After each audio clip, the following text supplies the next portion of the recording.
Baik, kepada semua yang baru masuk dan juga yang sudah masuk daripada awal tadi, cuba perhatikan dalam kawasan Google Meet kita ni, di sebelah ikon kamera dah ada satu ikon baru, raise hand.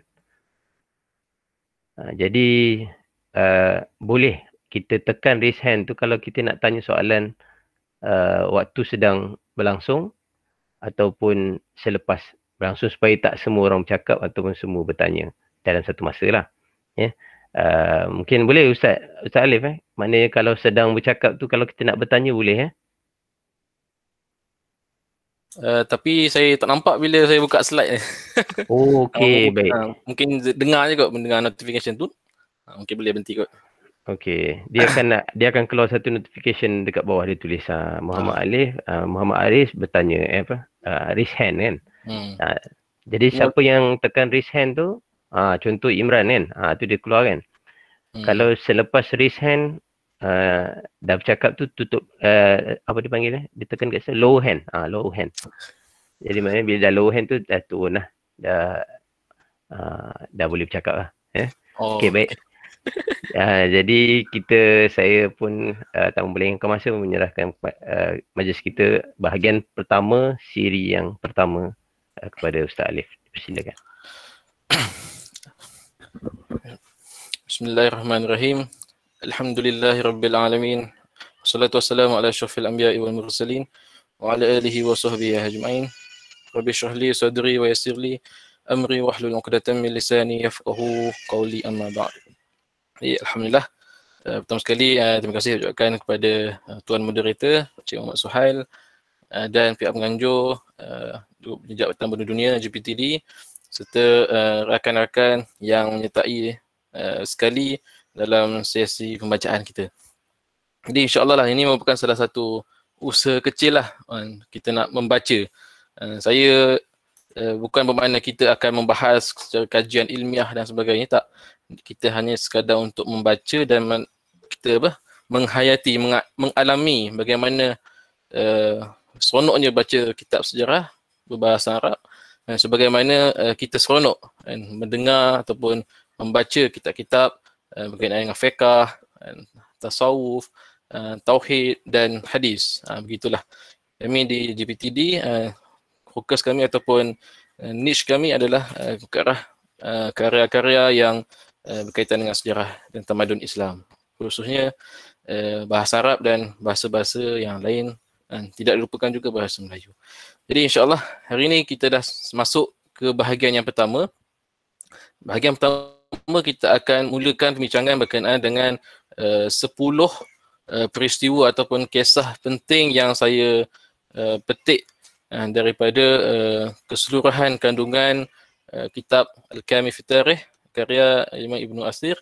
Dan insya-Allah 10 kisah ni saya memilih berdasarkan yang pertama, kisah tu tidak terlalu panjang sebab kita nak cuba nak habiskan, maksudnya tak terlampau melirik lah sampai 2-3 kali nak habiskan kisah yang sama.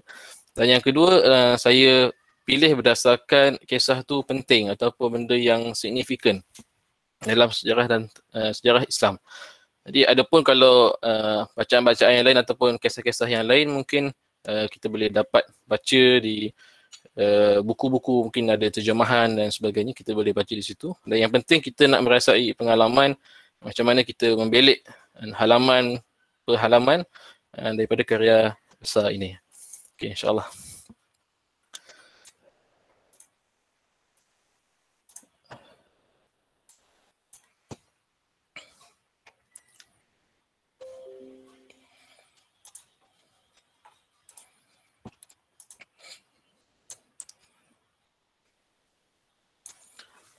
Okay, bismillahirrahmanirrahim. Alhamdulillahirabbil alamin wassalatu wassalamu ala asyrafil anbiya'i wal mursalin wa ala alihi washabbihi ajmain. Qala al-musannif rahimahullah ta'ala wa nafa'ana bi ulumihi fid dharain amin. Okay, kita masuk sesi kelima.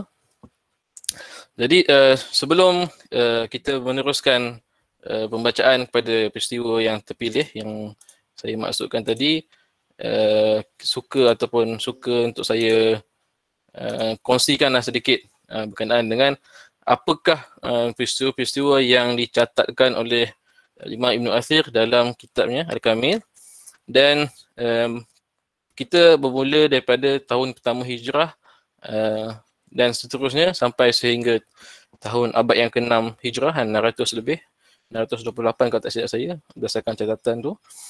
Jadi kita bahagikan kepada 6 bahagian lah. 100 tahun yang pertama, 100 tahun kedua dan seterusnya. Jadi kita tengok hari ini memandangkan saya memilih peristiwa yang pertama, dua peristiwa insya-Allah kita akan cuba cover malam ni.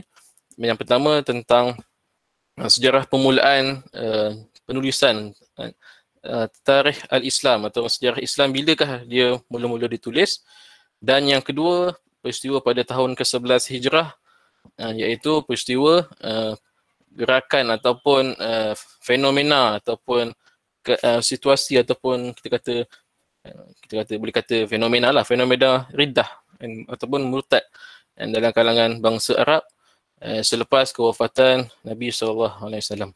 Jadi untuk tempoh daripada 1 Hijrah sampai ke 11 Hijrah, jadi saya hanya akan pergi sekali imbas lah berkenaan dengan apakah peristiwa yang dicatat oleh Al-Imam Ibn Athir. Jadi kalau kita melihat ini, saya just sekadar petik daripada kandungan yang ada dalam buku tu. Mungkin kita pernah baca sebelum ni. Okey. Yang pertama, kalau kita lihat Sanatul Ula Minal Hijrah, Zikru Hijratun Nabi SAW. Okey, ini berkenaan hijrah. Setiap tahun kita dah bicara kata hijrah, sebenarnya ma'al hijrah. Dan yang itu ada umur awal sanah min hijrah, ini perkara yang berlaku pada tahun pertama hijrah. Ada tahun yang kedua, dan ada Sariyah, ada Razawah. Kalau kita tengok perasaan ni adalah senarai peperangan. Jadi kalau dalam istilahnya terdapat perbezaan antara Sariyah dan Razawah. Sariyah ni umumnya saya mungkin saya boleh terangkan sedikit. Sariyah ni lebih kepada ekspedisi ketenteraan yang tidak diketuai oleh Nabi SAW. Nabi hantar sahabat untuk mengintip kedudukan musuh. Jadi itu dipanggil Sariyah. Nabi SAW tak ikut. Nabi SAW tidak ketuai peperangan tersebut. Dan juga Razawah ialah Nabi sertai sendiri. Jadi kita boleh lihatlah sepanjang tahun yang kedua hijrah ada beberapa peperangan yang mungkin kita dah belajar di sekolah kan. Sekolah menengah agama, sekolah rendah agama pun kita dah belajar dalam sirah. Perang Badar, Qainuqa. Dan ada juga peperangan yang kita tidak pernah dengar sebelum ni seperti Al-Qadar dan As-Suwaik. Ini kita tak pernah dengar, mungkin kita boleh baca lah nanti dalam tarikh akan ambil ni. Dan biasa kalau tahun kedua hijrah kita terkenal dengan Perang Badar dan Bani Qainuqa. Itu yang perang besar. Yang ketiga, tahun 3 hijrah, ini adalah peristiwa-peristiwa yang berlaku, pembunuhan Ka'ab bin Al-Ashraf Yahudi, pembunuhan Abi Rafi', peperang Uhud. Ini adalah peristiwa besar yang berlaku pada tahun ketiga hijrah. Ghazwah Uhud. Yang tahun yang keempat, As-Sanatur Rabi'ah minal Hijrah, tahun yang keempat hijrah, ada Ghazwah Ar-Raji'. Ini kita tak jarang dengar lagi lah. Mungkin kita boleh belik lah kalau nak baca nanti. Irsalu Amru bin Umayyah li qatli Abi Sufyan, penghantaran Amru bin Umayyah untuk membunuh Abi Sufyan. Bi'ru Ma'unah, peristiwa Bi'ru Ma'unah. Mungkin Tuan Suhail boleh kongsikan, beliau ada pernah mengkaji tentang Bi'ru Ma'unah sebelum ni. Mungkin. Dan Ijlalu Bani Nadir, kisah berkenaan dengan Yahudi Bani Nadir. Razwah Zatul Riqa', dan peristiwa peperangan yang mana ketika itu Malaikat Jibril AS wahyu kepada Nabi untuk menunaikan solat khauf. Itu adalah persyariatan dia. Ini peperangan yang kita boleh baca dalam sirah-sirah Nabawi, kitab-kitab sirah Nabawi ada. Peperangan Badar Athaniyah, ada Badar yang kedua. Kita boleh tengok. Yang seterusnya tahun yang kelima hijrah, perang Khandaq ataupun perang Ahzab. Ada disebutkan perang Bani Quraizah, Yahudi Bani Quraizah. Ini dua peperangan besar berlaku pada tahun kelima hijrah.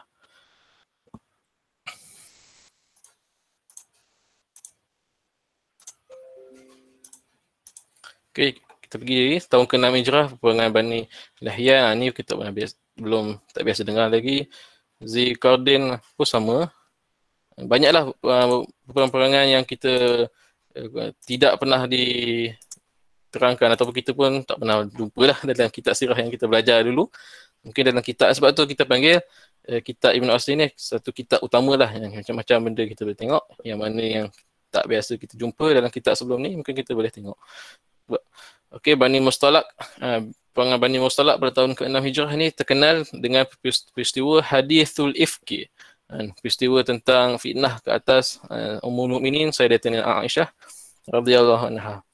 Dan hadis ya betul, bawah ni ada disebutkan hadis Ifki. Umrah Al-Hudaybiyah, maka tibatu Rasulullah SAW wal muluk. Ini pada tahun ke-6 Hijrah Nabi SAW mengutus surat kepada para pembesar dan raja yang ada di sekitar semenanjung tanah Arab sekitar itu.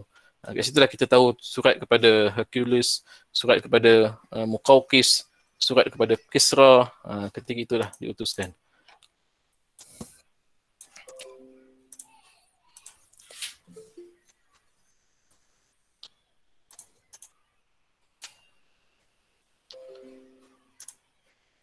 Okey, jadi pada tahun ke-7 Hijrah, terlihat ada perang Khaybar. Ini perang famous. Kita biasa mendengar tentang kehebatan, kepahlawanan Sayyidina Ali bin Abi Thalib dalam perang Khaybar. Kita dengar disampaikan kepada kita berkenaan kisah betapa hebatnya Sayyidina Ali dengan sehingga mengangkat pintu besi Khaybar tu dengan tangannya sendiri. Wallahualam lah. Itu yang kita dengar lah. Tapi insyaAllah lah, kalau kita pergi sekali imbas lah, kalau ada permintaan kita akan bincangkan lah tentang peperangan ni. Fidak Al-Umrah Al-Qadha, sebab Umrah Qadha ni Nabi SAW qadha lah umrahnya, sebab pada tahun sebelum ni tidak dapat dilakukan umrah sebab kaum Quraisy tak bagi. Jadi tahun ke-8 Hijrah, pengislaman Khalid bin Al-Walid, Amr bin Al-As dan Uthman bin Talhah. Jadi Khalid bin Al-Walid dan Amr bin Al-As ni memang kawan rapat lah. Kita kata Islamnya Khalid, Amr pun masuk Islam juga. Lepas tu Ghazwatu Zatus Salasil, peperangan Zatus Salasil ini berlaku di kita kata di Iraq, kata nanti. Ini dah melibatkan kita kata pertempuran dengan kuasa-kuasa luar lah. Lepas tu ada Mu'tah dan akhir sekali Fathul Mekah. Ini zikr Fathul Mekah. Ini berlaku pada tahun ke-8 Hijrah. Dan yang seterusnya, Fathul Mekah ni Nabi SAW dan para sahabat datang masuk ke Mekah disebabkan oleh, kalau kita ingat, berlaku pelanggaran perjanjian antara puak Quraisy dengan melanggar perjanjian sebab dia telah menolong puak yang bersekutu kepada dia, memerangi puak yang bersekutu kepada Nabi SAW. Saya tak ingat. Kita boleh cek balik siapa yang bersekutu tu. Ada 2 puak Arab yang bersekutu kepada Nabi SAW. Satu puak lagi puak kepada Quraisy. Bani Bakar dengan Bani apa saya tak ingat. Ada 2 Bani. Okey. Yang dia Ghazwah Khalid Al-Walid. Ni bila Khalid Al-Walid dah memeluk Islam, jadi banyaklah peperangan yang dipimpin oleh Khalid Al-Walid dan seterusnya. Dan pengepungan Taif. Dan ni Zikrul Qismatul Ghanaim Al-Hunain. Berkenaan dengan perang Hunain. Jadi kita lihat lagi sekali imbas pada tahun yang ke-9 Islamu Ka'ab bin Zuhair. Ini seorang pembesar saya besar Yahudi, Ka'ab bin Zuhair ni. Nanti kita cek balik. Zikr Ghazwat Tabuk, perang Tabuk yang berlaku ketika musim kemarau. Nabi SAW minta sahabat untuk berinfak. Kat situ kita tahu Abu Bakar Siddiq, Umar Khattab dan Uthman bin Affan, Abdul Rahman bin Auf semua pakat menyumbang untuk perang Tabuk ni. Jadi banyaklah, ada lagi seterusnya Bani Sakir, Ghazwah Taif, kudu ni wafdun ala Rasulullah, datang utusan-utusan kepada Rasulullah, Haji Abu Bakar pada tahun ke-10. Kita boleh tengok ni Ibn Athir mengenengahkan peristiwa-peristiwa yang penting masyarakat Haji Wida. Ni haji terakhir Nabi SAW pada tahun ke-10. Lepas tu ni yang selebihnya Ibn Al-Asir menceritakan tentang rumusan zikr adad ghazawatihi sallallahu alaihi wasallam wa sarayahu. Ibn Al-Asir menceritakan rumusan berapa banyak ghazwah ataupun saraya yang yang berlaku pada zaman Nabi SAW. Zikr adad haji Nabi SAW wa umruhu, cerita tentang bilangan haji Nabi SAW. Dan lepas tu diceritakan juga sifatun Nabi wa asma'ihi wa khataman nabuwah. Juga Ibn Asir menceritakan tentang kandungan-kandungan boleh kata yang kita biasa dapat dalam kitab Asy-Syama'il, kitab Asy-Syifat. Itu pun ada juga dalam Ibnu Al-Athir punya kitab tentang Nabi SAW. Boleh kata pada tahun ke-10 Ibnu Al-Athir memperuntukkan kandungan dalam bab ini berceritakan tentang sifat-sifat dan peribadi Nabi SAW. Keberanian Nabi, bilangan para isteri Nabi, lepas tu anak-anaknya, maula ataupun pembantu Nabi SAW, yaktubu li Rasul, siapa yang menjadi penulis Rasulullah, asma khayaluhu, ni apa? Unta pula, kuda, nama-nama kudanya, khailuhu, baral, nama hima, nama ibil yang dimiliki oleh Nabi SAW, asma silahihi, senjata-senjata yang dimiliki oleh Nabi SAW. Jadi boleh kata kita juga boleh tahu tentang kita kata syama'il ataupun kisah-kisah syakhsiah Nabi SAW dalam kitab ini. Boleh jadi kitab Asy-Syifa karangan Qadhi Iyad ataupun Imam Tirmizi merujuk kita ini, ataupun Ibn Athir merujuk Imam Tirmizi, wallahu alam. Kita boleh cek balik semula tarikhnya. Dan yang terakhir kita masuk ke tahun yang ke-11 Hijrah. Itulah tahun terakhir Nabi SAW di Madinah sehingga 11 Hijrah. Bermakna tahun 1 hingga tahun 11 Hijrah. Dakwah di Mekah 10 tahun, dakwah di Madinah 11 tahun. Lepas tu Nabi SAW jadi Rasul 40 tahun. Jadi total jadi 63 tahun lah. Nabi SAW umurnya baginda SAW wafat. Pada tahun ke-11 Hijrah, zikrul maradin Rasulullah SAW wa wafatihi. Ini Rasulullah sakit dan wafat. Hadisul Thaqifah wa Khilafah Abi Bakar radhiyallahu anhu wa ardah. Ini berlaku apa peristiwa yang berlaku di balai Thaqifah Bani Sa'adah di Madinah, macam mana pelantikan Khalifah Abu Bakar As-Siddiq. Ini ada diceritakan tajhiz Nabi SAW wa dafnihi, bagaimana pengebumian Nabi SAW. Infazu Jaisun Usamah bin Zaid, infaz Nabi, bagaimana setelah Nabi wafat, adakah status tentera Usamah bin Zaid ini nak diteruskan ataupun dibatalkan. Sebab sebelum Nabi wafat, Nabi dah berniat untuk menghantar tentera Usamah bin Zaid, tapi zaman Abu Bakar timbul persoalan, adakah Abu Bakar nak terus ataupun batalkan. Jadi Khalifah Abu Bakar As-Siddiq meneruskan hantar tentera Usamah bin Zaid. Usamah bin Zaid, anak Usamah bin Zaid bin Harithah. Dia ialah anak pada Zaid bin Harithah yang dibunuh ketika mana menghantar utusan Nabi SAW ke Tabuk, ke Mu'tah. Tak silap. Kita cek balik juga. Zikru akhbar Aswad al-Ansi bil Yaman. Ini berkenaan dengan Aswad al-Ansi. Ini adalah muncul yang mengaku sebagai Nabi palsu, Aswad al-Ansi di Yaman. Dan zikru akhbar riddah.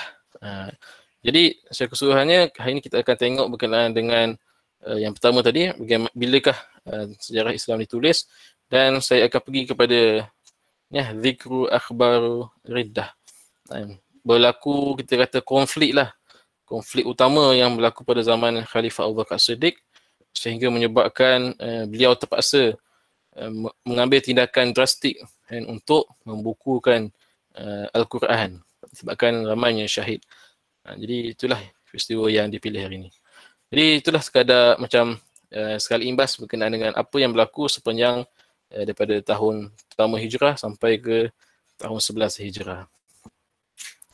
Baiklah, kita mulakan kisah yang pertama. Ini pada asalnya kisah ini ataupun catatan ini ditulis, dinukilkan di dalam jilid yang pertama, karya Al-Kamil. Tapi saya bawa ke sini untuk ceritakan tentang apa latar belakang macam mana sejarah Islam ditulis. Dan di bawah tajuk Zikrul Waqtil Ladzi Tadi'u Fihi Bi'amali Tarikh Fil Islam. Jilid pertama halaman ke-12. Kalau rakan teman-teman semua nak tengok, boleh rujuk kepada jilid 1 halaman ke-12 kitab Kamil fi Tarikh, cetakan Darul Kutub Ilmiah. Ini selepas mukadimah. Asalnya habis mukadimah, lepas tu dimulakan dengan benda ni, tajuk ini. Okey, baiklah kita lihat apa yang Al-Imam Ibn Athir tulis berkenaan dengan tajuk ini. Supaya kita dapat tahu apakah kita dapat idea, kita dapat kefahaman, dapat maklumat bila sebenarnya sejarah Islam ni ditulis. Okey, kita tengok. Qala al-musannif rahimahullah ta'ala, dhikrul waqti alladhi ibtadi'u fihi bi'amali tarikh fil Islam. Menceritakan tentang bilakah dimulakan usaha untuk menulis sejarah Islam. Dia kata, ataupun bilakah mula-mula ditulis tentang sejarah di dalam Islam. Ataupun bilakah penggunaan ataupun ketetapan tarikh ataupun penggunaan tarikh dalam Islam. Itulah kita boleh tengok ataupun kita boleh faham daripada tu, dan kita tengok apa yang diceritakan. Qila. Al-Imam Ibn Athir menggunakan qila. Bermaksud itu maklumat yang didapat oleh Al-Imam Ibn Athir. Qila bermaksud dikatakan. Kalau kita tengok, kita bahas sikitlah berkenaan konsep qila. Jadi kalau dalam istilah bahasa Arab, dia ada fi'il, bina mabni, bina ma'lum dan majhul. Kalau bina ma'lum ni, dia mesti ada fa'ilnya. Qala Muhammadun, qala apa? Qala Zaidun. Tapi apabila digunakan qila, bermaksud Al-Imam Ibn Athir mencatatkan maklumat yang barangkali beliau tidak dapat pastikan datang dari mana sumber maklumat itu, ataupun beliau wallahualam mungkin tidak ingat ke apa, tapi beliau nak selamat, beliau letak qila. Jadi sebagai kita yang membaca, yang boleh ataupun mengkaji sejarah, kalau jumpa riwayat yang berbentuk macam ni, qila tak usahlah kita kata benda ni menjadi satu benda pokok sangat. Dia bukan benda yang asas pun. Dia sekadar maklumat. Jadi bila maklumat tu, kita boleh nilai lah macam mana. Tapi tak perlulah sampai membawa kepada kita menghukum orang lain. Jadi itulah yang berlaku pada zaman dulu. Bila seorang sejarawan atau ulama itu mendapat satu informasi, beliau nak selamat atau beliau sebagai tanda telitinya, beliau letaklah perbezaan perkataan ataupun kegunaan yang berbeza untuk perkataan bagi meriwayatkan peristiwa. Jadi qila bina majhul, tak ada, kita tahu siapa yang kata. Dikatakan, kalau terjemahannya dikatakan. Lama qadima Rasulullah sallallahu alaihi wasallam Madinah amara bi'amali tarikh. Situ saja. Jadi letakkan nota kaki di situ, nombor 2. Akhrajahu Ibnu Asakir fi Tarikh Dimashq al-Kabir. Wa huwa min riwayat Ibnu Shihab az-Zuhri rahimahullah ta'ala marfu'an wa fihi irsal wa inqita'an fayakunu bihadza dha'if. Jadi pentakhrij kitab Al-Kamil fi Tarikh ini telah menjelaskan siapakah fa'il yang dihazafkan ataupun tidak disebutkan dalam riwayat yang ni. Jadi siapa yang meriwayatkan ni adalah pentakhrij jelaskan ini adalah hasil daripada riwayat Ibnu Shihab az-Zuhri, seorang ulama besar di Madinah, seorang tabi'in yang hidup pada zaman pemerintahan Khalifah Umar bin Abdul Aziz rahimahullah. Ibnu Shihab az-Zuhri. Beliau lah yang pertama mengumpulkan, antara ulama pertama yang mengumpulkan hadis dan juga sirah Nabawi sallallahu alaihi wasallam. Jadi dikata fayakunu bihadza dhaif. Jadi khabar ataupun riwayat ini pentakhrij keluarkan status dia adalah bersifat dhaif. Jadi dikatakan, maksudnya riwayat ini bersifat lemah. Jadi kita boleh faham pendapat yang pertama, sejarah Islam ataupun tarikh, ataupun kita kata Rasulullah memerintahkan sendiri supaya menulis sejarah ni adalah satu riwayat yang dhaif. Begitu. Kita tengok lagi. Was-sahihil masyhur. Ni yang sahih dan masyhur. Itu menarik Ibn Athir. Jadi kita dapat lihat daripada mukadimah yang kita dah baca sebelum ini, betapa Ibn Athir dia menyatakan ataupun kita kata beliau menyusun pendapat yang ada, yang beliau dapat, kemudian beliau menjelaskan yang manakah yang sahih dan manakah yang masyhur supaya kita dapat menilai. Itulah kita kata maklumat yang diperolehi ataupun pengurusan maklumat yang dilakukan oleh Imam Ibn Asir dalam menyusun kitab beliau. Anna Umar, yang masyhur dan sahih, anna Umar ibn al-Khattab amara bi wad'i tarikh. Ini yang kita biasa dengar. Yang mula-mula sekali menggunakan kita kata istilah kita biasa sebut sebagai kalender ataupun boleh juga sebagai mencatat sejarah, tarikh dan sebagainya. Sebab tarikh ni kita boleh faham dia satu maksud tarikh yang hari bulan ni ataupun sejarah. Jadi kita tengok apa konteks yang diceritakan oleh Ibnu Al-Athir. Wassababu zalika anna Aba Musa al-Ash'ari kataba ila Umar annahu ya'tina minka kutubin laysa laha tarikhin. Kisah dia. Sebab kenapa Umar Al-Khattab, jadi kita boleh faham ketika itu zaman pemerintahan Khalifah Umar Al-Khattab. Itu zaman Khalifah yang kedua Rashidin. Bermula pada tahun 13 Hijrah. Khalifah Abu Bakar memerintah 11 hingga 13 Hijrah. Umar Al-Khattab 13 Hijrah hingga 23 Hijrah. Jadi sebabnya adalah Abu Musa al-Ash'ari, seorang gubernur yang dilantik oleh Umar Al-Khattab, menghantar satu penulis ataupun menghantar surat lah kepada Umar yang tidak laisa laha tarikh, yang tak ada dinyatakan hari bulannya, tarikh, catatan bila, maksudnya surat rasmi, dokumen kerajaan tapi tak ada tarikh. Jadi Umar pun, ini ijtihad Umar lah. Fajama Umar nas li musywaratun. Jadi Khalifah Umar Al-Khattab pun kumpulkan dan untuk memanggil para sahabat untuk bersyarat. Faqala ba'duhum arikh bima ba'athatin Nabi sallallahu alaihi wasallam. Ada cadangan yang mengatakan kita gunakan tarikh bermula daripada bilakah hari utusan Nabi SAW sebagai Rasul. 17 Ramadan kan.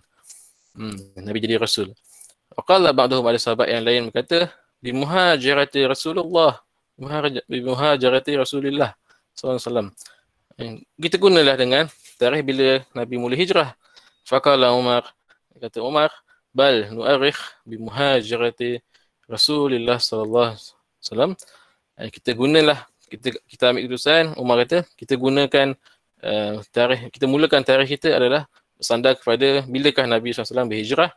Fa'ina muhajaratihi farqun bainal haqqi wal batil. Kerana pada hijrahnya baginda itu adalah menandakan pemisahan di antara kebenaran dan kebatilan. Gitu. Pindah daripada Mekah ke Madinah dan menandakan satu era baru dalam sejarah Islam. Okey, habis. Qalahu Asy-Sya'bi. Jadi riwayat ini didatangkan oleh Asy-Sya'bi, seorang tabi'in juga, Asy-Sya'bi. Okey. Yang kedua kita tengok riwayat. Okey, tadi riwayat pertama, ini riwayat kedua, ini riwayat ketiga pula. Qala Maimun bin Mahran. Siapa tu? Maimun bin Mahran al-Jazari, Abu Ayyub al-Riqi al-Faqih, nasya'a bi Kufah. Ini tabi'in rahimahullah ta'ala. Maimun bin Mahran. Rufi'a ila Umar saqqun mahalluhu Sya'ban. Faqala ayyu Sya'ban. Didatangkan kepada Umar saqqun. Saqqun ni saya tak jumpa, mungkin kita boleh bincang tadi. Saqqun ni dia macam mungkin surat ataupun apa, tak pasti. Tapi yang penting nak disebutkan sini Sya'ban, mahalluhu Sya'ban, pada waktu bulan Sya'ban kot. Maksud datang sesuatu kepada Umar, benda tu berlaku pada bulan Sya'ban. Nanti kita boleh bincangkan tentang, aku nanti akan semak balik. Jadi faqala, Umar kata, ayyu Sya'ban, Sya'ban yang mana? Jadi jadi itu timbul soalan, Sya'ban yang mana? Sya'ban huwa atin am Sya'ban alladhi nahnu fihi. Adakah Sya'ban yang ati, yang akan datang, yang akan datang, ataupun Sya'ban yang kita sekarang ni? Jadi berkatalah summa qala li ashabi Rasulullah SAW. Jadi beliau Umar Khattab berkata kepada para sahabat Nabi SAW, "Du'u linnas syai'an ya'rifunahu." Nabi Sayyidina Umar Khattab kata, letakkanlah, tandakanlah sesuatu supaya diketahui oleh orang lain. Faqala ba'duhum. Jadi ketika itulah berkata sebahagian daripada sahabat Nabi ketika itu, uktubu ala tarihi Rum. Tulislah, kita gunakanlah tarikh yang digunakan oleh orang-orang Rom, orang Romawi, orang Eropah. Ketika itu Rom ni merujuk kepada kerajaan Byzantine lah, Empire Byzantine ketika itu yang pusat di Konstantinopel. Kerajaan Byzantine menguasai Syria dan sebahagian Mesir ketika itu, dan Anatolia. Jadi itu kerajaan besar. Waktu itu belum lagi kita kata ataupun zaman Umar Khattab ni sudah dibuka, tapi cadangan daripada sahabat untuk menggunakan apa yang digunakan oleh orang Rom ketika itu. Fa'innahum yu'arikhuna min ahli Dzulqarnain, kerana mereka ni gunakan mulakan tarikh ataupun hari bulan mereka itu berdasarkan pada mula pada zaman Dzulqarnain. Dzulqarnain, wallahu alam, mungkin dimaksudkan Dzulqarnain di sini ialah Alexander the Great. Wallahu alam. Ada perbahasan lah adakah Iskandar Dzulqarnain pada kefahaman Islam sama dengan Alexander the Great, kefahaman Yunani atau Rom itu, wallahu alam. Itu ada perbahasan yang lain. Faqala, ada sahabat lain macam lah, kita bayangkan ni dalam meeting lah, seorang khalifah tengah meeting ni kan, para menteri dia, itulah. Faqala hadha yatul, ini panjang, tak boleh, jauh sangat. Faqala, jadi ada sahabat lain yang kata pula, uktubu ala tarihi Furs, tulislah, kita gunakan tarikh Parsi kan. Waktu tu Parsi kan, kerajaan Parsi yang baru zaman Umar Khattab, kerajaan Parsi dah runtuh kan, dinasti Bani Sasan ataupun Sassanid Empire dulu, sebab mereka dah ada tamadun yang hebat. Jadi ada sahabat mencadangkan, gunalah tarikh dia orang kan, Parsi. Faqila inna Furs kullama aqama malikun turiha tarikhihi min man kana qablah. Ada yang kata orang Parsi ni ada pendapat yang mencanggah pendapat ini. Dia kata orang Parsi ni dia tak konsisten, naik raja baru kita mula kalender baru. Okey, bila raja tu dah meninggal, dah mangkat, guna tarikh lain. Jadi kok tak konsisten. Jadi macam ada sesi perdebatan dan soal jawab lah. Ada cadangan, lepas tu ada bantahan, cadangan bantahan. Jadi last sekali apa? Fajtama'a ra'yuhum ala an yanzuru. Jadi mereka akhirnya bersepakat, bersependapat, dan mereka bertanya kan, kam aqama Rasulullah bil Madinah. Kemudian mereka pun bincang, macam tanyalah, bilakah Nabi SAW berada di Mekah? Kam aqama, bilakah? Bila Nabi hijrah dah seolah-olahnya. Fawajaduna 10 sinin, 10 tahun Nabi SAW berada di Madinah. Fakatabu li tarikh min hijrah Rasulullah SAW. Yang pertama, okey. Catatan ini, riwayat ini daripada Ibnu Asakir. Riwayat fi tarihi, ini dalam tarikh Dimashq. Ini pun didatangkan oleh Ibnu Asakir. Okey, kita tengok Okey. Riwayat keempat. Qala Muhammad bin Sirin, seorang tabi'in juga, Muhammad bin Sirin. Qama rajulun ila Umar, dan berdiri seorang lelaki ataupun datang seorang lelaki kepada Umar Khattab. Faqala arikhu, tulislah tarikh. Setelah macam itulah. Faqala Umar pun bertanya balik, nak tulis tarikh apa? Arikhu, nak tulis apa? Soalan macam itulah, nak gunakan tarikh apa? Faqala syai'un taf'aluhu ajim fi syahrin kadha min sanatin kadha. Tulislah macam kaum-kaum bangsa lain yang tulis pada, yang gunakan kaedah catatan pada bulan sekian, pada tahun sekian. Gunalah macam tu. Maka Umar pun kata, faqala Umar Hasanun. Oh, okay, fine. Boleh. Fa'arihu, maka digunakanlah kaedah tarikh ataupun digunakan sistem kalender itu. Fattafaqu 'ala al-hijrah thumma qalu, maka sahabat semua sepakat untuk menjadikan hijrah sebagai permulaannya. Kemudian mereka berkata, para sahabat berkata, min ayyi syuhur, bilakah bulan hijrah itu? Ini para sahabat bertanya kepada Umar.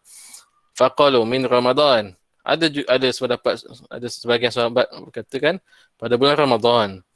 Summa qalu, kemudian ada yang berkata fal Muharram huwa munsarifun nas min hajjihim wa huwa syahrun haram.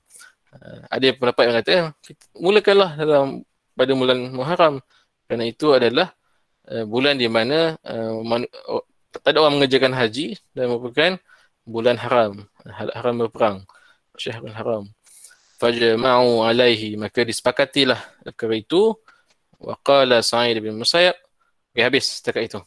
Jadi ini riwayat daripada Muhammad bin Sirin.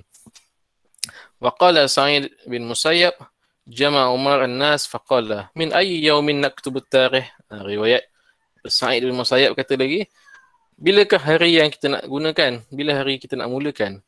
Faqala Ali min muhajarati Rasulullah SAW wa firaqihi ardu syirki fafa'alahu Umar.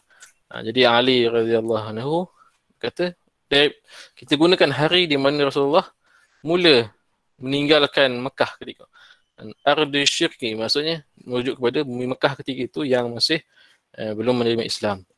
Fafa'alahu Umar pun gunalah cadangan Sayyidina Ali itu. Okey, tengok nombor 2 kata kaki. Riwayat aidan min Ibnu Asakir juga. Ibnu Asakir. Tarikh Dimashq. Wa qala Amru bin Dinar, berkata riwayat yang lain juga. Amru bin Dinar berkata, awwalu man arrakha Ya'la bin Umayyah wa huwa bil Yaman.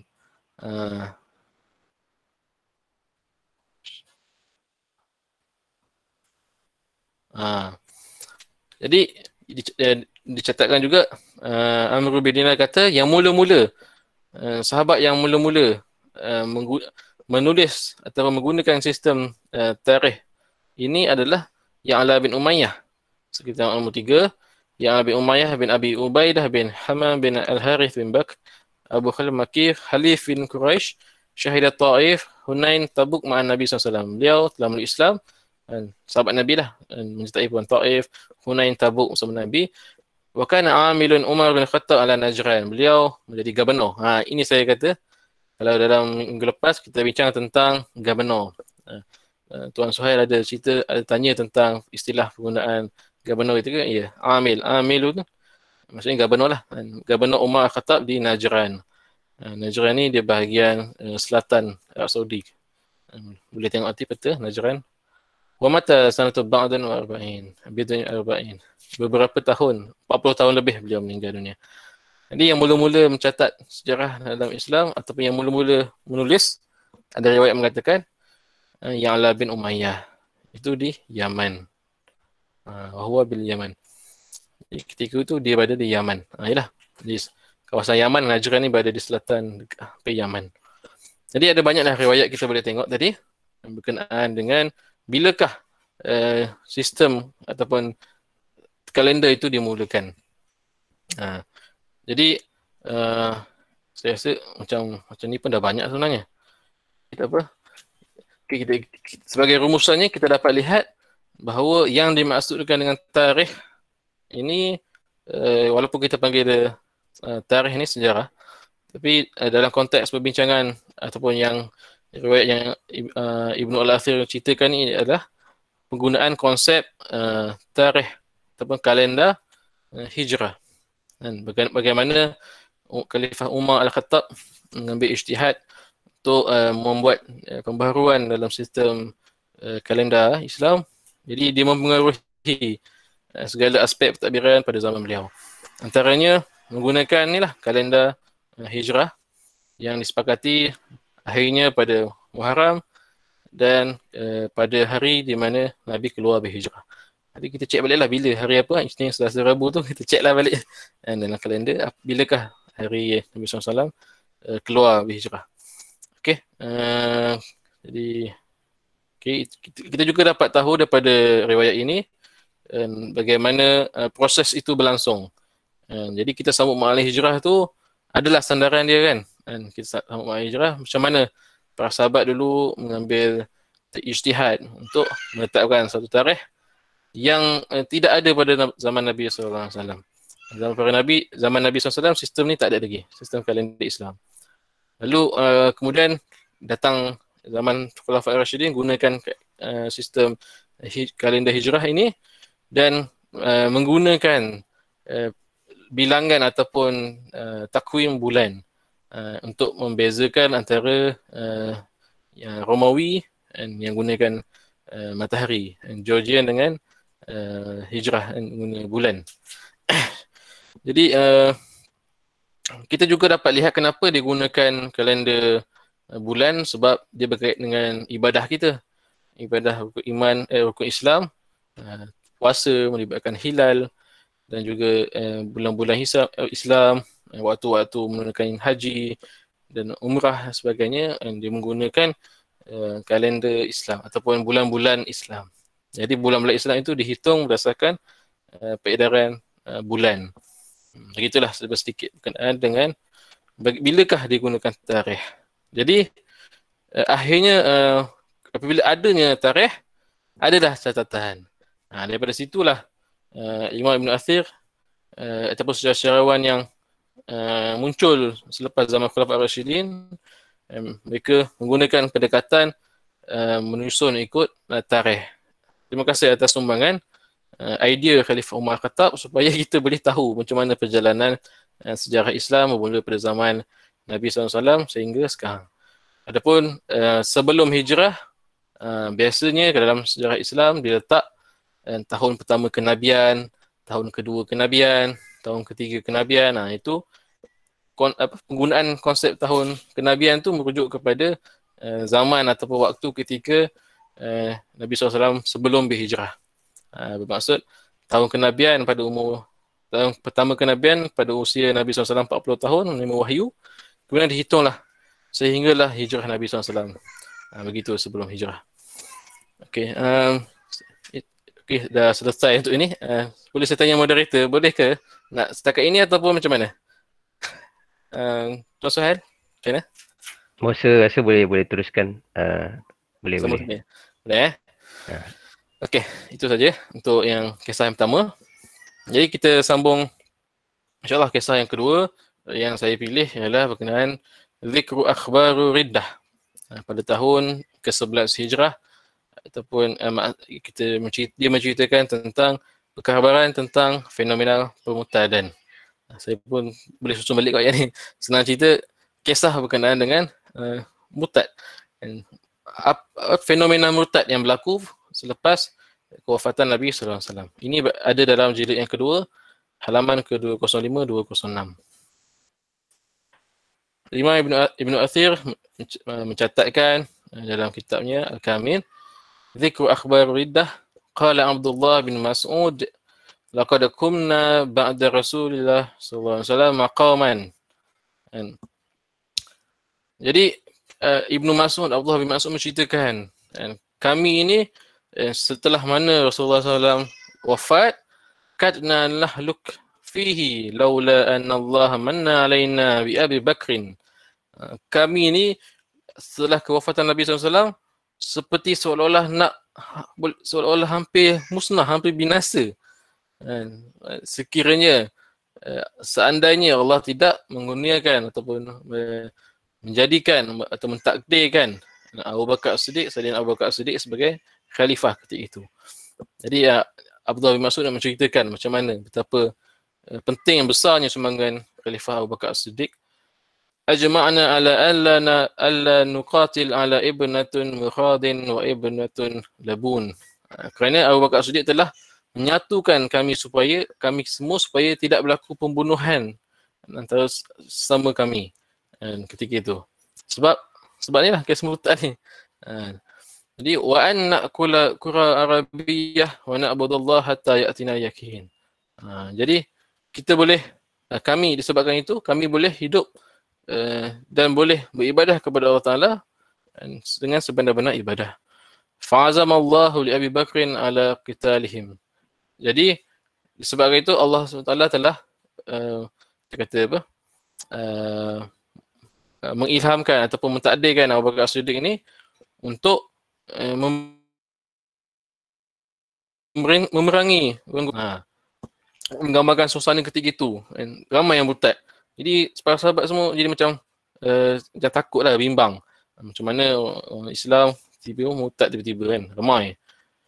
Sehingga Abu Bakar As-Siddiq lancarkan ekspedisi jihad untuk memerangi golongan murtad ini. Fallahu ma radiya minhum illa bi khittatin mukhziyah aw harbin majliyah.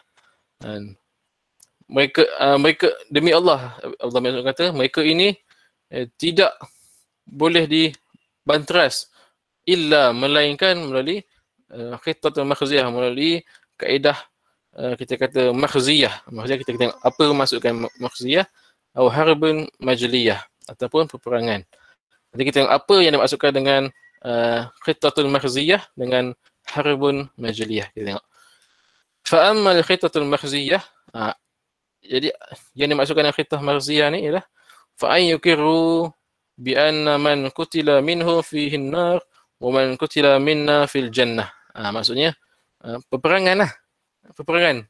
Maksud khittatul makhziyah maksudnya tindakan yang kita kata tegas yang terpaksa dilakukan oleh sahabat ketika itu sehingga kan terpaksa mengisytiharkan siapa yang membunuh orang murtad ni bian man qutila minhum finnar. Barang siapa yang mati dan orang murtad ni mati, mereka ini masuk neraka. Jadi siapa yang kalangan muslim atau mukmin yang mati dibunuh oleh orang-orang murtad ni, mereka masuk syurga. Maksudnya memang ketika itu genting, sangat genting. Memang kita kata terpaksa buat macam tu supaya nak membezakan antara yang betul-betul pegang Islam dengan yang dah murtad. Wa in yadau qitalina wa narnimu ma akhazna minhum. Mereka ni memerangi kami dan kami pun memerangi mereka dan mendapatkan ghanimah daripada mereka. Ini peristiwa tu. Wa anna ma akhazu minna maghdudun alaina wa amal. Jadi apa yang wa ma akhazu minna, jadi apa yang telah diambil daripada kami, yang dirampas oleh kaum murtad ni, dapat dikembalikan semula kepada kami. Maksudnya harta ataupun kawasan wilayah yang telah dikuasai oleh golongan murtad ini telah didapatkan semula. Wa amal harbu majliyah fa ana yukhriju min diyarihim. Ni kaedah harbu majliyah ni macam kita kata tindakan yang lebih lembutlah sedikit. Yukhriju min diyarihim, menghalau, mengusir golongan ini keluar daripada tempat tinggal mereka. Ini kisahkan daripada Abdullah bin Mas'ud. Ibn al-Athir menceritakan pendahuluan berkenaan dengan peristiwa riddah ini. Wa amma akhbar riddah fa innahu lama mata Nabi sallallahu alaihi wasallam. Adapun kisah ataupun fenomena ataupun perkhabaran tentang riddah ini, murtad ini berlaku apabila Nabi SAW wafat. Wasayyara Abu Bakar jaishin Usamah. Jadi Abu Bakar pun menggerakkan, menghantar tentera pimpinan Usamah. Irtaddat al-arabu wa tadammaratul ardu naran. Masya-Allah, digambarkan. Ibn Asim menggambarkan keadaan ketika itu. Nah, waktu itu kan Abu Bakar Siddiq meneruskan hantar tentera Usamah. Jadi ketika itu pasukan tentera di Madinah tak cukup lah sebab dia hantar ekspedisi Usamah. Ketika itu pula berlaku pemberontakan. Bangsa-bangsa Arab, kaum-kaum Arab mula murtad. Waktu dah marat al-lunaran, seolah-olah macam bumi ini mengeluarkan api. Bung. Masya-Allah. Macam betapa dahsyatnya, banyaknya fenomena murtad ketika itu. Wartadda kullu qabilatin aman aw khassah.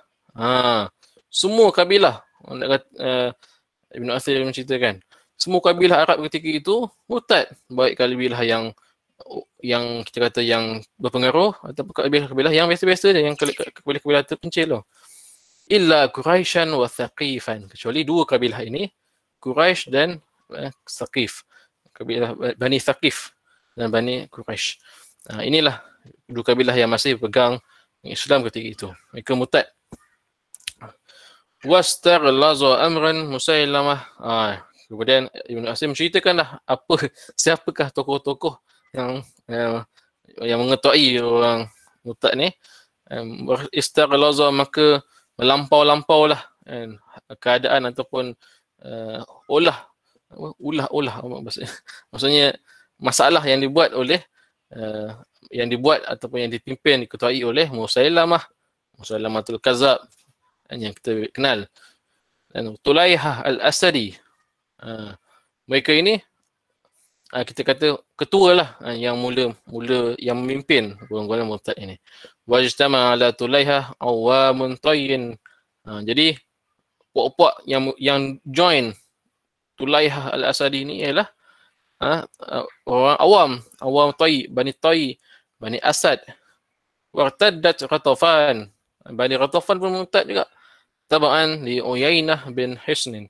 Mengikut Uyainah bin Hisn. Jadi kita boleh faham puak Arab ketika itu memang sangat pegang kepada ketua kabilah dia. Memang kalau ketua kabilah dia murtad, kawan-kawan pengikut dia pun murtad lah.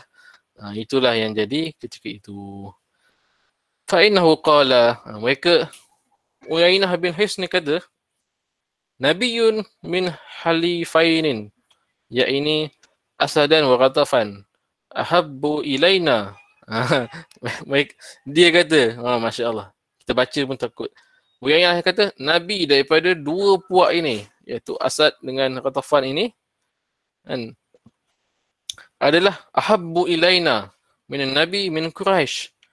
Asad bin Ghatafan ni merujuk kepada Tulaihah dan Musailamah. Musailamah daripada Bani Asad, Tulaihah Al-Asadi, Musailamah tu daripada Ghatafan. Mungkin kita boleh check balik. Ahabu ilaina min Nabi min Quraisy. Lebih kami cintai daripada Nabi daripada Quraisy. Masya-Allah, dikata macam tu. Wa qad mata Muhammadin wa Tulaihah hayyun. Masya-Allah. Kita baca pun macam memang kita kata memang istihar betul ni, murtad ni. Muhammad dah matilah. Tulaihah tu hidup lagi. Kita ikut dia. Macam tu. Fataba'uhu, ikut dia. Wa taba'tuhu Ghatafan. Kemudian Ghatafan pun ikut sekali. Bani Ghatafan yang lain pun ikut. Wa qadamat Rasulun Nabi sallallahu alaihi wasallam min al-Yamamah wa Asadan wa ghairiha wa qadamat fada'u kutubuhum li Abi Bakrin wa akhbiru khabaran Musailamah wa Tulaihah. Jadi kemudian sampailah utusan Nabi sallallahu alaihi wasallam daripada Yamamah. Ketika itu waktu zaman Nabi hidup lagi, Nabi letakkan seorang wakil di Yamamah. Kemudian bila jadi peristiwa itu, utusan Nabi itu pun datang pulang ke Madinah, berjumpa dengan Abu Bakar As-Siddiq, mengadu pada Abu Bakar As-Siddiq tentang apa yang berlaku di Yamamah. Yamamah tu berada di kita kata Arab Saudi tu, di barat Arab Saudi, hampir kepada Teluk Parsi lah, kalau tak silap saya. Boleh tengok peta kalau tak silap saya lah. Jadi utusan ni pergi jumpa Abu Bakar As-Siddiq dan ceritakan tentang apa yang berlaku tentang Musailamah dan Tulaihah Al-Asadi ini. Jadi faqala, Abu Bakar berkata, la tabaqahu hatta taji'a rusulu umara'ukum wa ghayruhum bi'adha mimma wasaftum fakana kadzalika wa qadamat kutubul umara an-nabi sallallahu alaihi wasallam min kulli makan bintiqadil arabi amah wa khasatan wa tasallutihim anil muslimin. Mula-mula utusan Nabi SAW yang Nabi hantar dulu mengadu ke Abu Bakar. Kemudian satu persatu semua wilayah yang Nabi utuskan, sahabat mereka semua pulang datang ke Madinah mengadu kepada Khalifah Abu Bakar As-Siddiq. Mengadu kata mereka semua dah murtad, memang tak boleh kawan. Ketika itu, masya-Allah, kita boleh bayangkanlah macam mana keadaan ketika itu. Dan gejala murtad besar-besaran. Sebab mereka ini memeluk Islam di hujung-hujung hayat Nabi SAW, melalui utusan, melalui perjanjian. Tapi itulah keimanan mereka tidak kuat lagi. Bila Nabi SAW meninggal, wafat, mereka ni ambil kesempatan untuk murtad, bebaskan. Seolah-olah macam Nabi Muhammad tu dah mati, tak perlulah lagi kita ikut ajaran dia, begitu. Dan satu lagi, kenapa yang menjadi persoalan ialah mereka ni tidak mahu bayar zakat. Bila asalnya zakat itu dibayar kepada Nabi. Tetapi bila Nabi wafat, mereka tidak mahu bayar zakat kepada Abu Bakar As-Siddiq, Khalifah Abu Bakar As-Siddiq. Jadi mereka kata, buat apa bayar kita bayar kat Muhammad je, kita tak bayar kat orang lain. Jadi itulah antara faktor lain yang menyebabkan mereka keluar dari Islam. Ada juga catatan atau sejarawan yang membezakan antara golongan murtad dan golongan yang enggan membayar zakat. Wallahualam, kita akan tengok balik. Dan seterusnya Ibn Asim ceritakan, faharabahum Abu Bakrin bima kana Rasulullah SAW yuharibuhum birusul.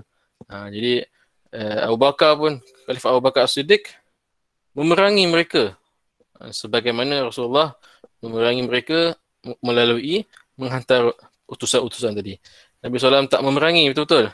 Sebab kan kita kata mereka dah setia, dah mengatakan janji setia kepada Nabi. Nabi hantar utusan saja. Tapi bila jadi zaman Abu Bakar, mereka memerangi betul-betul. Faradda rusuluhum bi amrihi wa ataba rusuluhum rasulan wa antazara bi masadamatihi wa qudumu Usamah. Jadi Abu Bakar terpaksa tunggu. Abu Bakar bila dah sampai banyak aduan kepada Abu Bakar Siddiq, Abu Bakar terpaksa tunggu, kumpulkan dulu aduan, seolah-olah macam kita bayangkan Abu Bakar terpaksa simpan aduan-aduan tu sehinggalah datang Usamah dan tentera ini pulang daripada tentera peperangan yang diutuskan tu, barulah Abu Bakar Siddiq melancarkan peperangan semula besar-besaran. Fakana ummalu Rasulullah SAW ala qada'atin wa kalbun Umrul Qais bin Asbaq al-Kalbi. Ini antaranya ketika itu ummal Rasulullah SAW, antara sahabat yang menjadi wakil, menjadi kita kata, boleh kata gubernur lah, gubernur untuk menjaga puak-puak ini, antaranya ialah puak Bani Kalbin, Umru Qais bin Asbaq. Ni ada seorang tokoh ni, Umru Qais ni, daripada Bani Kalbin. Wala Yaqin Amru bin Hakam. Maksudnya ni antara lain lah para utusan yang ataupun gubernur yang dihantar Nabi lah. Kita kata ummal ni lebih kurang macam gubernur wakil Nabi lah di setiap tempat puak-puak Arab ni. Yang pertama qada'ah, salah qada'ah wa kalbun Umru Qais bin Asbaq al-Kalbi. Wa ala Yaqin Amru bin Hakam. Wa ala Sa'adun Huzaim. Ni semua nama puak-puak lah. Ala qada'ah wa kalbun Umru Qais. Nabi hantar sahabat kepada Bani Qada'ah dan Bani Kalbin, Umru Qais bin Asbaq al-Kalbi. Itu sahabat Nabi yang dihantar. Wa alal Qainin Amru bin Hakam, kepada puak Qain Amru bin Hakam. Wa ala Sa'din Huzaim Muawiyah al-Walibi. Ni antaranya. Fartadda wadi'atul kalbi fi man tabi'ahu wa baqiya Amru Qais ala dinihi. Maka kat sini dikata fartad wadi'atul kalbin telah murtad. Faman fi man tabi'ahu, dan mereka yang mengikut dia, di antara golongan yang murtad lah. Wa baqiya Amru Qais ala dinihi, dan kekal lagi. Amru Qais ni masih lagi kekal Islam. Waqtadda Zamil bin Qutbatul Qaini wa baqiya Amru. Waqtadda Muawiyah fi man tabi'ahu min Sa'din Huzaim. Ni nak ceritalah antara kita kata berlaku murtad dalam kalangan wakil-wakil yang Nabi lantik. Sebab boleh jadi yang kita dapat faham di sini, Nabi juga melantik wakil daripada kalangan puak dia. Maksudnya selain daripada Nabi hantar sahabat, Nabi juga hantar wakil daripada kaum tu untuk menjadi pemantau ataupun ketua lah, menjaga hal ehwal kaum tersebut dan melaporkan kepada Nabi. Tapi bila Nabi meninggal, orang tu pun murtad. Masya-Allah. Jadi itu yang diceritakan lah, Muawiyah murtad apa semua. Muawiyah al-Walibi. Faqataba Abu Bakar ila Umru Qais. Jadi disebabkan Umru Qais yang masih lagi Islam, faqataba ila Umru Qais wa huwa jaddun Sakinah binti al-Husain. Jaddun, atuk pada Sakinah binti al-Husain. Fasara biwadiyatun ila Amru fa'aqama li Zamilin Muawiyah al-Adhri wa tawassatu khailu Usamah bi biladi wada'ah fashanu rarah fihim faranimuhu wa adu salimin. Kemudian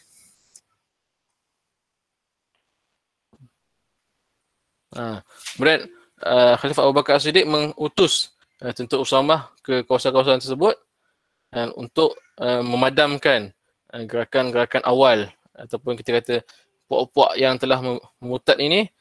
Abu Bakar Siddiq hantar Usamah dulu, tentera Usamah, pasukan Usamah pergi sana untuk memadamkan, dan faranimu wa adu salimin. Akhirnya tentera Islam, kita pimpinan Usamah dapat memadamkan pemberontakan itu, mendapat ghanimah dan pulang semula ke Madinah dengan selamat. Ini awal. Ini Ibn Athir menceritakan kita kata yang kecil-kecil, api kecil-kecil tu. Yang Tulaihah tak cerita lagi, Tulaihah lagi panjang kisah dia. Musailamatul Kadzab lagi panjang cerita dia. Musailamatul Kadzab kata banyak lagi lah nabi-nabi wanita sajah, nabi yang mengaku nabi perempuan pun ada sajah. Kita boleh tengok nanti. Itu adalah kita kata masalah besar yang dihadapi Khalifah Abu Bakar Siddiq untuk menghadapi golongan-golongan pemuka atau ketua-ketua yang mengetuai, yang kata yang memimpin, yang dikatakan sebagai nabi palsu ini untuk menentang Khalifah Abu Bakar As-Siddiq radhiyallahu anhu. Nanti kita tengoklah. Antara yang famous, antara peperangan yang besar yang kita tengok adalah peperangan Al-Yamamah. Gabungan antara Tulaihah Al-Asadi dan Musailamah Al-Kadzab dihancurkan oleh Khalifah Abu Bakar As-Siddiq. Dan akhirnya bayaran ataupun gantinya terpaksa dibayar, ataupun bayaran yang terpaksa dibayar oleh kemenangan ini ialah terkorbannya para sahabat Nabi SAW yang menghafaz Al-Quran. Ketika itulah kesan dia nampaklah, sebab ramai sahabat yang berjihad ketika itu menentang Musailamah Kadzab, menghafaz Al-Quran dan syahid ketika itu. Jadi itulah proses pengumpulan Al-Quran bermula. Intaha. Wallahu a'lam. Okey, dapat habiskan. Okey, saja wallahu a'lam. Saya kembalikan semula kepada moderator kita, Suhail. Baik, terima kasih Ustaz Alif atas sesi kita untuk siri yang pertama, bahagian pertama bahagian 1. Dan kalau secara umumnya dia adalah siri yang ke-5 lah secara keseluruhan. Tapi kalau mengikut bahagian, ini siri yang pertama. Jadi saya buka kepada soalan ataupun mungkin ada komentar ataupun pendapat yang nak diajukan, silakan.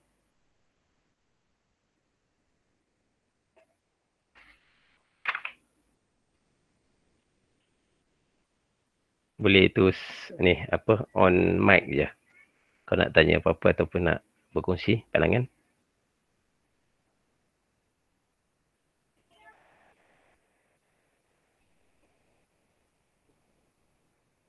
Kalau belum ada lagi, saya tanya dululah. Ustaz Alif, berkenaan dengan tarikh tentang tajuk tarikh tadi. Adakah tarikh itu dari segi perkataannya berbeza dengan takwim? Boleh jelaskan tak?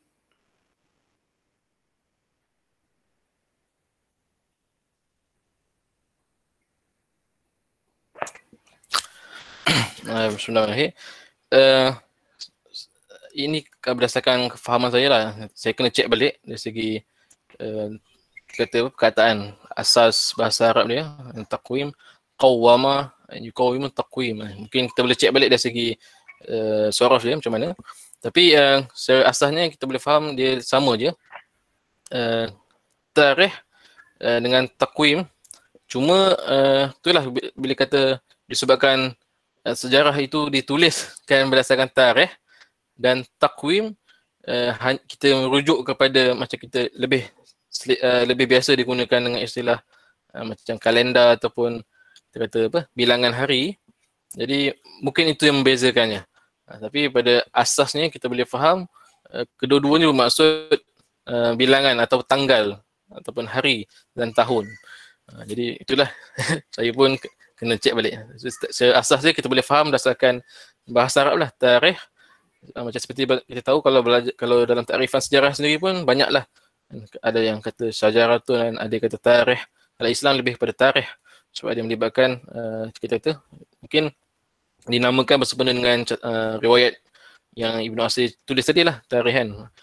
mungkin dinamakan seperti itu. Takwim mungkin datang kemudian, mungkin datang apabila adanya jadual, mungkin jadawil ataupun takwim. Bila ada jadual kiraan-kiraan tu, mungkin ketika itulah muncul istilah takwim. Sebab takwim ni saya boleh gambarkan sedikit lah. Takwim ni dia biasanya dia lengkap. Pertama dia bersifat nombor, dan dia dah bentuk jadual, dan dia juga biasanya dalam bentuk satu musim ataupun satu bulan. Takwim itu dia berkait rapat dengan istilah Zij, itu dalam bidang zaman keemasan Islam tu, para astronomi, ahli astronomi buat kalender berdasarkan bintang-bintang Zij, jadual. Jadi mungkin saya rasa pasal situ kot munculnya penggunaan takwim dan kita jadikan sebagai kalender, sebab kalender tu pun hasil daripada bilangan harian yang dibuat oleh para astronomi. Adapun tarikh sinonim kepada catatan peristiwa berdasarkan tahun, bilangan tahun yang ada. Itulah yang saya boleh komen. Allahuakbar. Okay, silakan. Ya, silakan. Siapa yang lain?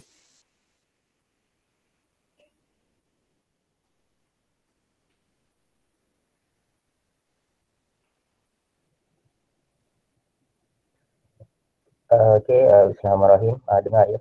Okey, dengar. Just ada sikit ulasan lah berkenaan dengan takwim dan tarikh tadi tu.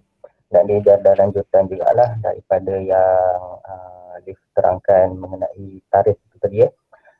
Asasnya mudah yang kita boleh faham, ar-raha yu'arikhu ta'rikh tu, tarikh dengan ta'rikh ni lain. Kalau tarikh tu sejarah, ta'rikh tu adalah meletakkan tarikh. Dan asalnya dalam kitab pengajian sejarah ini yang dimaksudkan dalam hadis atau kata riwayat daripada sahabat tadi yang Muhammad bin Sirin tu, dia ialah tarikh ar-roha. Jadi dia apa yang dikata adalah letakkanlah tarikh dalam surat tu. So itu yang asas pembawaan kepada tarikh tu yang kita faham hari inilah. Jadi tarikh ni dia membawa maksud untuk setiap satu hari itu diletakkanlah tarikhnya, diletakkanlah hari bulannya itu bila. So itulah yang membawa kepada permulaan asal pentarikhan dalam sejarah Islam. Asalkan cerita tadi tu pasal surat tadi tu kan, surat daripada Abu Musa ke Mesir tu kan. Surat ke Abu Musa silap. Surat yang dihantar tu tidak ada tarikh. Jadi dicadangkan letakkanlah tarikh tu yang jadi ta'rikh tu. So daripada sinilah kemudiannya dibincangkan dalam kalangan sahabat, kita nak mula tahun tu tahun yang mana. Situlah yang datang, kita ikutlah style Greek pula, kita ikutlah style Romnya, ikutlah style Iskandarnya, dan akhirnya yang dipilihnya adalah tahun hijrah Nabi itu. So itulah dia sebenarnya asal pada tarikh. Kalau takwim ni, sekadar apa yang saya faham, takwim ni dia datang kemudian. Sebab takwim ni dia digunakan untuk menentukan tarikh yang telah digunakan itu, hari apa sebenarnya tarikh itu merujuk. Sebab kalau dalam surat dia hanya tulis tarikh, dia hanya tulis hari bulan tapi tidak dinyatakan harinya bila. Jadinya untuk ditentukan hari itu bila, maka dibawakan satu keilmuan, satu konsep dinamakan takwim. So takwim ni nak menentukan hari apa, sebab dalam satu segi masanya nak tentukan dengan sebab dalam takwim pun tengok dengan ada kaitan macam Alif sebut tadilah, penggunaan nak tentukan dengan kaedah bulannya apa-apa segala-gala tu lah. Sebab nak bagi proses sejarah itu dapat kita fahami dengan lebih lengkap. Jadi secara umumnya antara tarikh dan juga takwim tu, inilah dia yang kita mudah nak fahamnya. Kalau macam syajarah apa semua tu, itu dah cerita pasal nasab dah. Dan kita nak trace balik nasab kita, tu yang datangnya syajarah tu. Tapi asalnya tarikh itu adalah meletakkan tarikh tu. Meletakkan hari bulan, berapa hari bulan benda ni ditulis. So itulah asas kepada tarikh. Sebab itulah yang dicadangkan kalau dalam tadi riwayat kita tengok tadi, pada bulan apa, pada tahun berapa.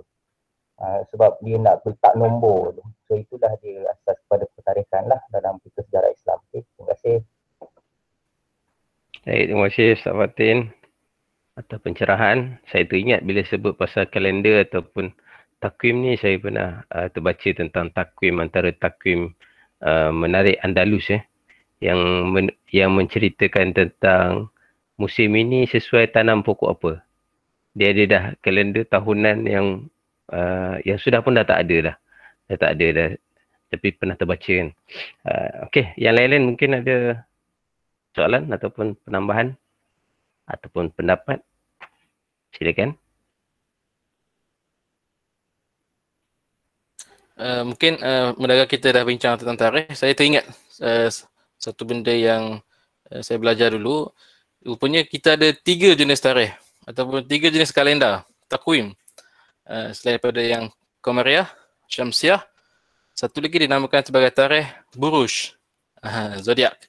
Ini saya belajar daripada Tuan Guru Haji Hanafiah Abdul Razak berkenaan dengan takwim Buruj. Jadi sebenarnya kita punya kalender ni, selain daripada kita boleh tentukan, tapi yang sejarah ni dia berkait dengan tu lah, Syamsiah dengan Qamariyah kan, tarikh hijrah dengan tarikh Masihi. Tapi ada satu tarikh, saya rasa tarikh Buruj ni lah yang digunakan untuk menentukan pertanian tadi, yang macam Tuan Suhail kata tadi. Yalah, digunakan kaedah ataupun dilihat berdasarkan bilangan hari pada Buruj. Kemudian Buruj ada 12, lalu setiap hari dalam satu Buruj tu ada 30 dan 31 hari juga sebenarnya. Itu dari segi permulaan tarikh Buruj ni adalah, ataupun bulan Buruj ataupun hari Buruj dikira berdasarkan terbitnya matahari. Berlatar belakangkan Buruj apa. Contohnya pada hari Isnin matahari terbit, kalau kita faham kalender ataupun jadual dia, kita tengok di belakang matahari ataupun kita bayangkan ataupun kita cek di belakang buruj, di belakang matahari tu ada buruj apa. Kalau buruj Thawr ke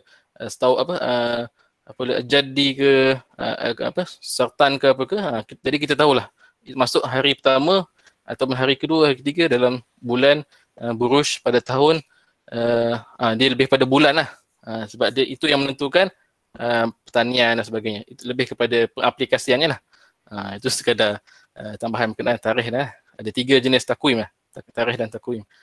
Tapi kita tak gunakan sangat lah secara untuk bilangan hari ni. Dia lebih kepada aplikasi lah untuk yang buruj tu. Wallahualam. Sekadar tambahan. Terima kasih. Lain-lain.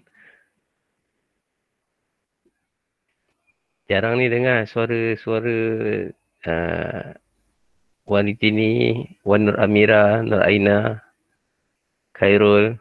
Silakan.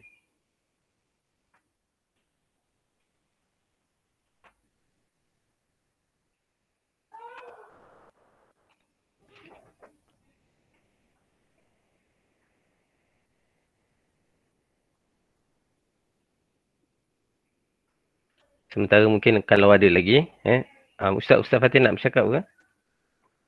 Tak, saya cuma nak tanya je. Yang pemilihan peristiwa ni, dia dipilih berdasarkan kepada apa ya? Dia ada apa-apa indikator ke untuk memilih peristiwa dalam tahun-tahun tu, atau dia just random pick je? Untuk yang kali ni, yang pertama saya ambil itulah, yang pertama tu sebab dia pengenalan. Berkenaan dengan yang lain peristiwa tu, saya bercadang lah, ni cadangan saya. Kalau Ustaz ada nak bercadang tak masalah. Jadi saya lebih memilih kepada peristiwa yang penting. Yang kedua, dia ringkas lah. Dia punya teks matan itu tak panjang untuk saya baca lah. Jadi 2 tu lah yang saya akan pilih. Kalau Ustaz ada lain boleh, tak salah. Sini je lah saya cadang kan, sebab kita pun nak kejar masa juga kan, untuk nak baca satu-satu, bertahun juga nak ambil tarikh kan. So, sebab itulah kita pilih pick-up kan. Cuma cadangan saya, sebaiknya kalau boleh lepas ni, kalau kita boleh plan untuk apa kita kata ulasan atau kita katakan pembacaan peristiwa tu, kalau boleh kita just baca sekali lalu, tak perlu kita nak terjemah secara harfiah kot. Sebab saya nampaknya bila kita terjemah secara harfiah tu yang makan masa panjangnya. Jadi kalau boleh just baca sekali lalu je, and then terus apa idea daripada teks tu. So tak perlulah kita nak go through satu-satu. Sebab bila go through satu-satu tu yang kita jadi panjang nanti tu. So ini sekadar cadangan je lah. Rasa kalau macam tu pun lebih mudah untuk kefahaman kita semua, dan juga lebih laju lah sebenarnya. Itu je lah. Sekadar cadangan je lah. Ya, baik. Boleh juga begitu, saya pun fikir macam tu juga, dan memang orang kata disebabkan pengajian ataupun pembacaan kitab ni pun tak pernah orang buat kan. Jadi ini macam eksperimen juga untuk kita. Jadi kita cuba dulu tengok kan, maknanya keserasian, mungkin sebab tu kita perlukan feedback jugalah daripada yang lain. Maknanya untuk kali pertama, kedua, ketiga mungkin kita akan dapat rentaknya lah kan. Dan kalau saya tengok tadi secara ringkas tahun ke tahun tu, banyak betul peristiwa yang menarik untuk kita ambil tahu.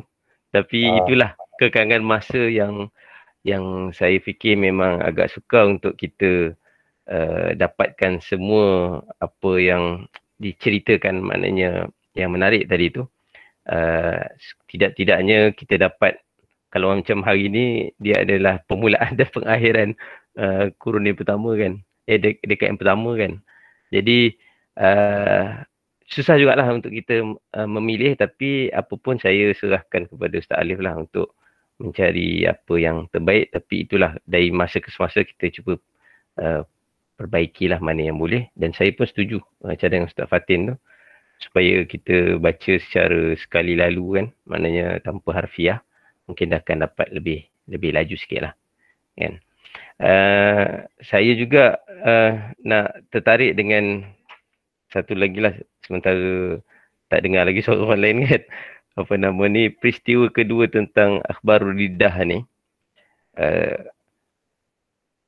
Waktu sekolah dulu kita dengar, kita baca benda ni kan. Tapi kita tak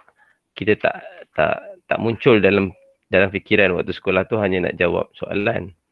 Jadi dia tak muncul dalam fikiran kita, kenapa zaman itu sedangkan Nabi, mereka sempat bersama Nabi. Ini saya nak kaitkan dengan keadaan kita hari ni lah.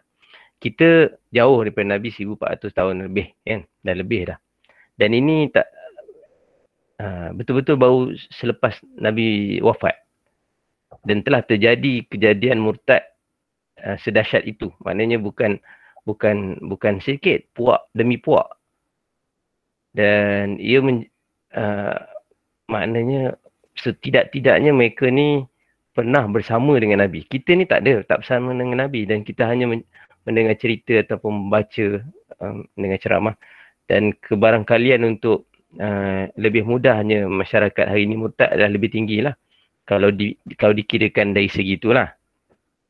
Jadi dia akan berbalik soal yang tadi Ustaz Alif sebut, dari segi keimanan. Maknanya keimanan mereka tidak, barangkali lah, kita pun wallahualam, kita tak boleh nak menilai orang. Keimanan tu tak cukup kental. Dan hari ini kita selalu juga dengar orang kata kita nak kembali pada zaman Nabi, kan. Memang betul kita nak kembali kepada zaman Nabi, tetapi pada zaman Nabi pun wujudnya orang begini, dan juga selepas zaman Nabi lebih teruk pula orang yang sebelum tu pernah bersama dengan Nabi, tiba-tiba meninggalkan pula Islam. Jadi bagaimana? Ini saya pun bukan tanya soalan, dia macam apa pendapat saya. Maknanya hari ini kita adalah berada dalam suasana yang lebih dahsyat lagi, lebih susah lagi untuk kita orang kata apa, dari segi mengekalkan keimanan kita dalam seperti mana yang kalau kita sebut pada zaman Nabi itu, para sahabatnya yang lebih baik lagi lah. Tapi yang ini yang boleh kita katakan dekat je dengan Nabi, tetapi kenapa terjadi juga. Mungkin ada, itu je lah saya punya pendapat yang mungkin perlukan jugalah ulasan-ulasan tambahan pada ustaz-ustaz kita. Tak apa, bagi Alif jawab dulu lah. Ustaz lah. Sama lah. Tambah-tambah lah. Dia bukan main. Dia tak apa. Itulah, kalau betul lah itu realiti yang berlaku sekarang ni. Tapi saya melihat kejadian murtad ini yang berlaku pada zaman Nabi tu lebih kurang sama. Dia sama je macam apa yang berlaku sekarang ni lah. Kalau kita lihat, dia mesti ada melibatkan satu orang yang berpengaruh lah. sebab ada ketua atau puak, ketua puak ke atau pemimpin satu kaum ataupun satu kumpulan, dan dia mesti kita kata melibatkan benda tu, benda yang sama prosesnya. Jadi apabila adanya muncul orang yang sebegini, maka dia akan mudah diikuti oleh pengikut-pengikut dia yang tak berapa nak tu sangat. Tapi betul lah macam Tuan saya kata, hari ni lebih teruk kan, macam kalau kita lihat yang berlaku berkenaan dengan apa, yang kes yang ajaran sesat kan, seperti Yafin dan sebagainya, kita pun dapat makluman bahawa yang mengikutnya adalah bukan calon-calon orang kan, yang mengikutnya pun adalah orang yang terpelajar, kadang-kadang ada orang somebody lah, bukan siapa, bukan orang biasa. Jadi itulah kita kata kejadian benda tu lebih kita kata takut lah hari ni, zaman ni kan. Benda tu dah berlaku pada zaman awal selepas zaman baginda wafat. Benda tu berlaku, jadi macam kita boleh belajar lah balik kan. Kita macam mungkin boleh kaitkan dengan teori gitaran Ibn Khaldun misalnya. Pengulangan peristiwa itu berlaku supaya kita belajar lah, ambil iktibar daripada apa yang dah berlaku zaman dulu, rupanya berlaku juga pada zaman sekarang. Begitulah kot, sedikit lah pencambahan lah daripada apa yang Tuan saya sampaikan tadi berkenaan isu murtad tadi. Ini ramai ada kat dalam ni, dengan pakat senyap ni. Okay, tambahan je lah kot sikit daripada apa yang Alif nyatakan tadi. Ya, betul lah, sebagaimana kita lihat, satu macam mana Tuan Suhan nyatakan, asasnya adalah asbab kepada keimanan, itulah yang kita lihat. Okay, dan beberapa faktor lain yang kita boleh lihat kan. Kalau tengok kepada teks yang tadi Alif share bacakan pun, kawasan-kawasan yang terlibat dengan murtad ini, dia bukan kawasan di sekitar Madinah. Dia lah kawasan yang jauh-jauh. Dia kawasan yang jauh daripada pusat. Okay, dan benda ni pun, kalau dalam sepanjang sejarah pun kita boleh nampak, kawasan yang jauh daripada pusat pemerintahan ni biasanya dia bermasalah sikit. Sama ada pemberontakan ke, ataupun ada berlaku ketirisan ke, dan juga sebagainya lah. Okay, jadinya pengutusan kepada utusan-utusan Nabi tadi, wakil Nabi ke kaum-kaum itu pun, mereka pun masih di peringkat awal Islam, bukanlah seorang atau sebilangan ataupun satu kaum yang sudah lama memeluk agama Islam, benar-benar faham seperti mana golongan sahabat Nabi yang dekat dengan Nabi.